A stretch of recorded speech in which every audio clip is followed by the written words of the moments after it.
I just would like to acknowledge one other retiree. Well, we did have two here, but one left. Steve Federle. Let's give him a round. He retired today.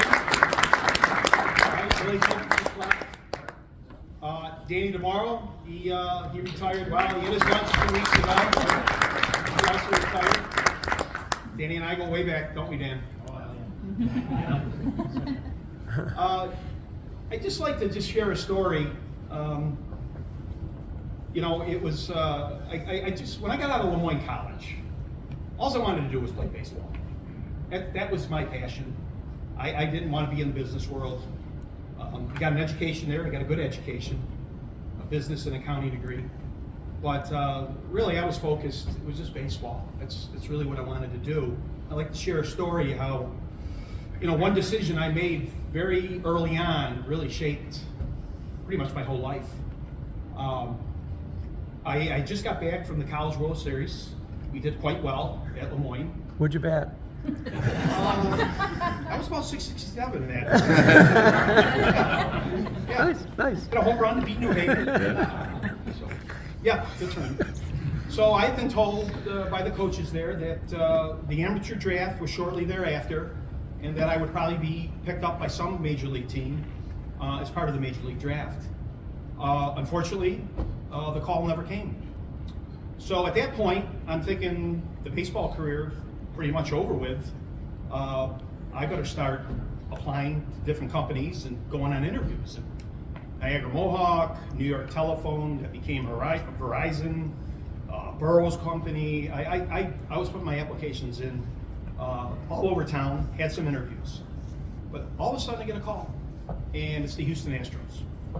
So the Houston Astros had a farm club in Auburn in the New York Penn League. And the season had already started, so they were about halfway through the season, but because of injuries and people not producing, they wanted to bring me and about 6 other guys in for a tryout for an open outfield position. So I said, sure. I wasn't hired by anybody. I might as well do this.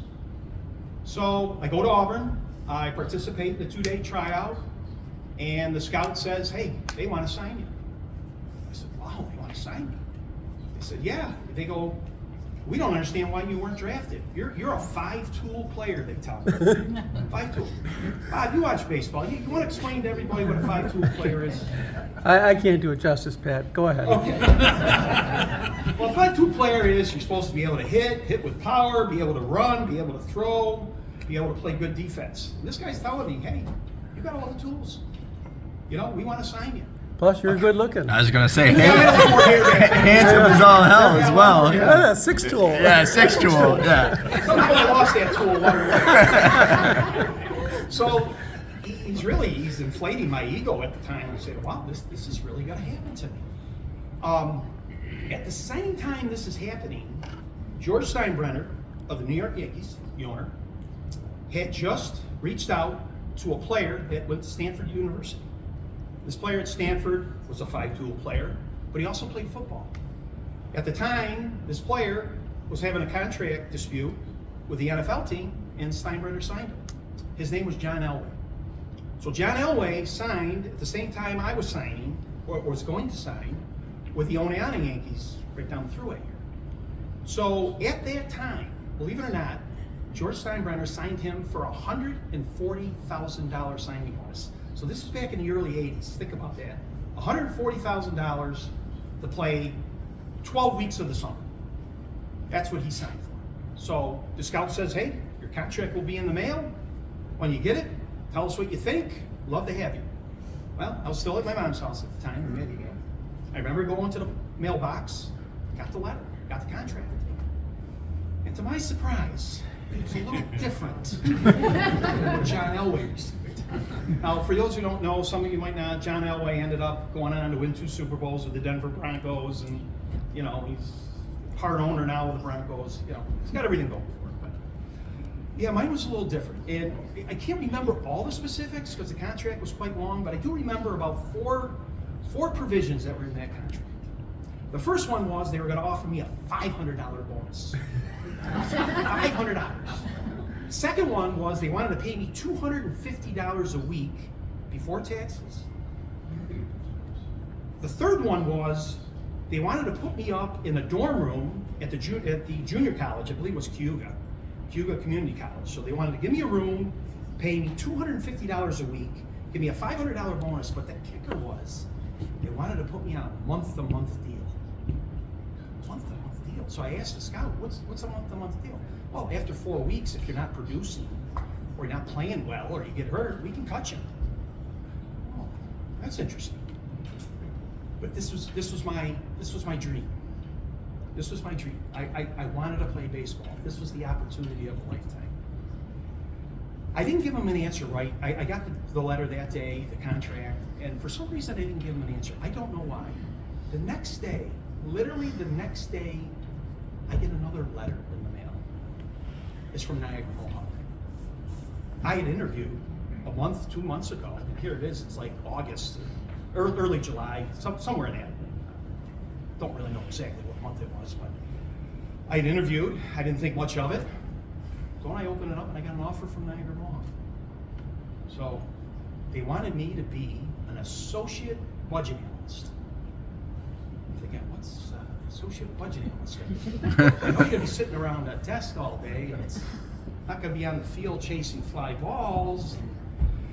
And, I know it's a great company, and I'm going through all the pluses and minuses. I'm trying to weigh this back and forth. And where's my buddy Steve? Steve, what do you always tell me an analyst does?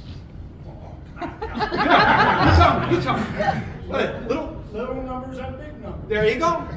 I was going to be putting little numbers on top of big numbers. That's what a budget analyst does, apparently. For life. Huh? For life. For life. Absolutely, for life. So I had to make a decision. The Astros weren't gonna wait any longer. They wanted to know. And something told me, I had heard about the company. It's great to their employees. There's room for promotion. There's benefits. There's a pension plan. There's a deferred comp plan at the time. I don't even think it was called 401k. All those things going for it. And I had to make a decision. I was 22 at the time. And do I follow my dreams? Go play baseball? That's what I really want to do? Or do I look at this long term and knowing how good of a company and how difficult it was to get in here? Danny can attest to that, right? Danny, tell everybody where you started when you came in. The mail. So you weren't getting a management job off the street back in 1980. You just wasn't happening. And here it was. I was getting an offer to take a management job. I look back. I think you know what choice I made. I look back, and it's 42 years of putting little numbers on top of big numbers, but I made the right choice. As a 22-year-old, I made a choice that changed my life forever. It changed my life forever. I don't know what happened with baseball career. You'd have 2 World Series rings. Yeah. There you go. That's why we brought Bob. That's why we invited Bob. So I made the choice, and it was one of the best choices I've ever made in my life, to work for this company, for what it's provided me, provided my family. I can't say enough. This is just I couldn't pick a better place to work. So the 42 years have gone by. I've been telling people tonight, I can't believe I got to start Medicare tomorrow. I mean, a bunch of grandparents, aren't they on Medicare? Young people aren't on Medicare. I'm old. I'm on Medicare. I'm going to pay my $170 a month for it. But I couldn't have made a better choice. I couldn't have made a better choice. I've met so many friends. I've lost some friends. It's just been a whirlwind, and I really don't know where the 42 years went. They don't. I started upstairs on A2. 42 years ago, I came full circle. I'm back on A2. What the hell happened? I worked in every building. So, again, I really appreciate everybody coming. It's a new beginning for me. It's not the end. It's a new beginning, as everybody says. So, again, thank you so much for being here. Thanks for listening to me babble. But yeah, I made the right choice. Yes, you Thank did. you.